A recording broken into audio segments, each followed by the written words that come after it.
Hey channel, welcome back to my channel. Listen, it is a video that I'm excited to film, and it is a 2-month surgery update. If you're new here, first of all, hello boo, how you doing? In July of 2020, the crazy year that we have all endured, I decided to get surgery. I had the gastric sleeve surgery. If you're unfamiliar with that, it means they just go up in there and cut your stomach down to about the size of a banana. You can't eat as much as you used to, and you have to change your habits. So it has been 2 months since that procedure, and I just kind of want to fill you in on what I've been going through, what life has been like after surgery, just in case you're interested or if you're just nosy like me. First things first, how much have I lost? I have lost 40 pounds. Well, technically 38, but honey, for this video's sake, we gonna round up to 40. I never told you all my initial starting weight just because it was so high and I was embarrassed. I couldn't believe that I let myself go to that extent, even though it was visible, but I still just confirming that number was a lot. But I wanted to wait until I had some progress in order to tell you so I wouldn't feel as bad. So when this all started, I let myself get to 293 pounds. And that was why I decided to get surgery, because I was like, honey, you 7 pounds away from 300. And so that is where I started. Today I'm 255 and I am beyond elated. So for this video, I actually have some talking points on my phone that I wanted to go over just to make sure I didn't miss anything. So if you see me looking down, that is why. So we talked about my weight. I started at 293. I'm currently 255. For those of y'all who are concerned or want to know my goal weight, I just want to be a solid 170 and I'm good. Now, in order to really give you a visual of what 293 looked like on me, keep in mind I am 5'5", so that is a lot of weight. And I'm going to put some pictures right here so you can see where I started and where I am now.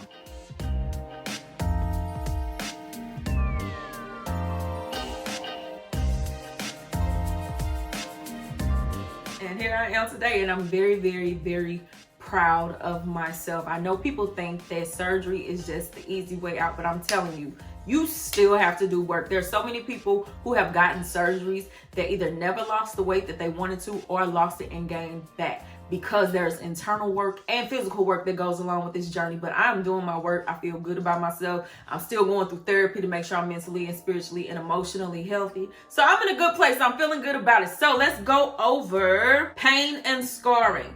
As far as pain, I still do not experience pain. The only pain that I feel is every now and then I have an internal stomach spasm. And so what happens is sometimes I may eat something and next thing you know, I get an internal spasm. I don't know when it's going to happen or what's going to prompt it. And at times it's a sharp pain. It's like for a brief moment and then it stops. But other than that, I don't have any physical pain. My scarring, they stopped hurting like 3 weeks into the healing process. So I don't feel anything. And speaking of scarring, let me show them to you. All right, so here is my scarring. For about 2 weeks, I was applying bio oil, and I'll be honest with you, I lost it. So I have not been putting anything on here to like help fade it out, but I feel like it looks good to me. So I'm really happy with the progress. And let me just shamelessly say, my Happy Trail Free belly was brought to you all by Harry's. Yes, I want to thank Harry's for partnering with me on this video. Y'all, I can only do partnerships with things that feel authentic to me. And I'll be honest with you, I no longer go to get my waxing done because of Corona. And so I have been using some not so quality razors, and then I end up with razor bumps. So with me not going to get waxing, I have developed a little bit of, some unkemptness that I had to manage before I came on camera. So when I got the opportunity to really introduce this to you all, it felt good and authentic to me because it is something I actually needed. So Harry's has entered the chat. Things that they really focus on with Harry's as a brand are like modern craftsmanship and also giving you premium top quality. So that is something that I was really excited to introduce to you all, and they do it without breaking your budget, right? So the company was founded by Jeff and Andy, and just like any other entrepreneur, they saw a problem and they solved it. They were tired of overpriced razors, over-designed things, and so they decided to take this into their own hands, and I'm telling you, I loved it. So let me show you a little bit more about them right here. So So Harry's focuses on quality craftsmanship and a simple design and modern convenience for every man and woman. And so this was my starter kit. It comes with a weighted handle with a textured rubber grip, 5 blades with the razor cartridge, a foaming shave gel, a travel cover to protect my blades, and honey, it came with some tips,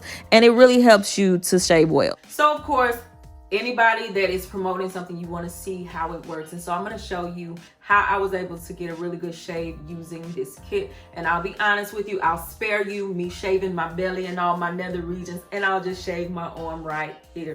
So I start with applying the shave gel, which honestly felt amazing, and I followed the tips that came in the kit. But I do want to also let you know as I'm shaving that other blades may not have the best quality, but Harry's does guarantee it. They guarantee you a close, comfortable shave with the 100% money back guarantee, and they donate 1% of all their sales to mental health causes. So this is actually my arm after it has been shaved, and when I tell you it felt baby smooth, it really did. Honey, honestly, my arm feels so smooth and amazing. So I do want to thank them for sending me their trial kit, and I also want to introduce it to you as well. If you're interested in the trial kit from Harry's, which is now $3 whole, y'all, 3, you can click the link in my description box, which will take you to harrys.com, and you'll be able to get this kit. It's a great deal, an amazing shave, and y'all, really, seriously, I really like this. So thank you once again for Harry's for sponsoring this portion of the video. Let's keep talking about my surgery. Dumping. Hate it. Dumping is something that is really, really prevalent in the gastric bypass community. Not so much when it comes to sleep, but it can happen. If you're not familiar with dumping, basically either you ate too fast, you ate too much, you ate something that your stomach just don't agree with. Next thing you know, your body's like, get it out of me now. You can vomit, you can end up pooping, possibly palpitations, sweating. Basically, your body just goes into a panic and wants whatever you ate to come out. Do I really experience dumping? Not so much. I find that if I eat shrimp, if it's not the right texture, I will actually vomit.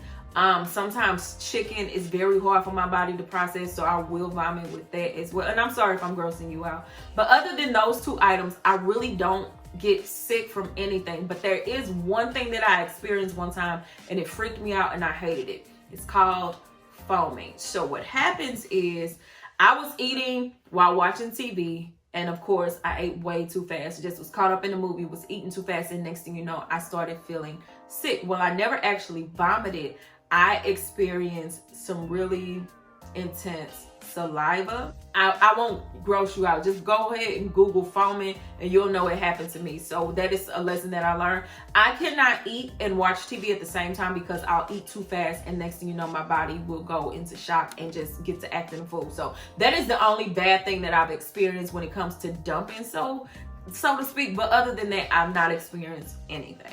Emotions. I talked about this in the last video. That is something I'm still dealing with. Since my surgery, I am more irritable than ever. I'm more sensitive. And I deal with anxiety in a way that I didn't before surgery. Things are very triggering to me. Things that I never would bother me before surgery, they bother me now. I find myself being a lot more self-conscious, a lot more anxious, and I don't know why. And it's just, I'm hoping that with the hormonal shifts that are prevalent because of surgery, that as my hormones calm down, that it'll stop. But I'm not used to feeling this way. I'm really anxious about a lot of things. My husband can tell you that I've been snapping at him left and right. The smallest things he do just send me flying off the lid. And it's not because I want to, but it's really my emotions are everywhere right now. I remember I got into it with a friend recently, and they didn't mean any harm in what they said or what they did, but it's just, I'm really sensitive. So that is something that I'm still learning to cope with. I did buy some CBD oil to kind of help me battle through that, but the side effects of that is it makes me very drowsy. Like, I'm super sleepy whenever I use CBD. So that is something that I'm learning to balance. So that, yeah, this whole process is really wearing on my emotions, and I was hoping that by now it will calm down, but it really hasn't. It's something that I gotta get used to, and so does everybody else around me. But right now, I'm just not myself. So if you're thinking about surgery, keep in mind your emotions might be everywhere. Next, my feminine cycle. that is something else that I noticed. Before I had surgery, my cycle came like clockwork, and it was always 5 days. Like, I could always count on it. My cycle has actually shortened since surgery, which I'm not mad at, but it is now 3 days. I'm not used to such a short cycle. I ain't mad at it, but I have noticed that my cycle is shortened since surgery. Next, calories and macros. I have been struggling to meet my calories. So I told you I started working out, but working out has actually caused my weight loss to stall, and it is because I'm not eating enough. And so I think it's putting my body into starvation mode. I am struggling to even hit 800 calories a day. And I'm so surprised by that, because the old me, 800, baby, I could knock that down in one meal. But I literally cannot get that much in a day, because I'm having to stagger what I eat and what I drink and the times, and because you can't eat and drink together. So me needing food and making sure I get my protein, but also making sure I get my water. Eating becomes a chore to me, and I don't want to do it. And I notice that I don't have much of an appetite. And then, of course, when I do eat when I'm hungry, I'm not eating a lot. So I'm barely hitting 800 calories a day. And so then I started walking on my treadmill. One time I did 465 calories. Another time I did 200. Like, I've been staying in between 200 and 400 calories. And I noticed that when I was doing that, I stopped losing weight. So I've been cutting back on the intensity of my workout and just doing a little walking just to build up my stamina, but at the same time realizing I need to eat. And I'm really struggling with that right now. I'm hitting my protein goals because realistically, I don't want to lose my hair. And that is something else I'm going to touch on later. I don't want to lose my hair, so I make sure I get my protein goals. It's very rarely that I don't get my protein. But at the same time, I'm so focused on that a lot of times I'm not getting the vegetables that I need. And then I end up being constipated. This last week, I got to the place where I tried a salad for the first time and I could actually stomach it. So now I can't eat raw fruits and veggies. That's something I was not able to do at the beginning. So anyway, that is helping me not to battle constipation, but it's just like, it's so much when it comes to counting your macros and making sure you're getting all the nutrients you need and all of your vitamins. It becomes such a chore that I just rather not eat. But then that also stalls my weight loss, because I need to eat in order for my body to function the right way. So eating for me right now, y'all, it's a chore. Sometimes I just don't want to. I try to find the simplest thing just to get it over with. Just make sure I got my protein so my hair don't fall out. Like, that's literally my approach to eating right now. I don't want to be bald-headed, so I got to eat protein. And then I don't want to be dehydrated, so I drink water.